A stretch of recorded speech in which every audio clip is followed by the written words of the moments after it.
US వాళ్ళు ఏంటంటే ఇప్పుడు స్లోగా వాడు బ్యాక్ స్టెప్ తీసుకోవడానికి వాడు ఈ మార్గాలు వెతుక్కుంటున్నాడు. ఎందుకంటే ఇది ఫస్ట్ వారం రోజులు అనుకున్నాడు, మళ్ళీ అనౌన్స్ చేయడం ఏమైంది, నెల రోజులు అవుతుంది అంటున్నారు. ఇప్పుడు నెల రోజులు కాదు, ఇంకా టైం పట్టేటట్టు ఉంది అంటున్నారు.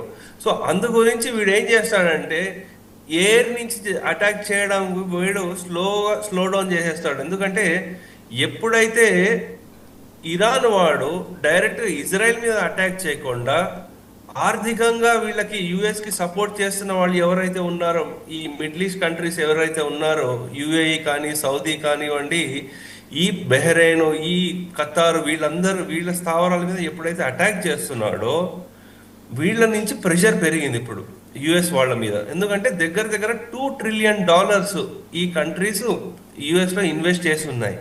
సో అందు గురించి వాడు ఏం చేస్తున్నాడు అంటే వీళ్ళని అటాక్ చేసి వీళ్ళ ద్వారా ప్రెషర్ వాళ్ళ మీద తీసుకొస్తున్నాడు.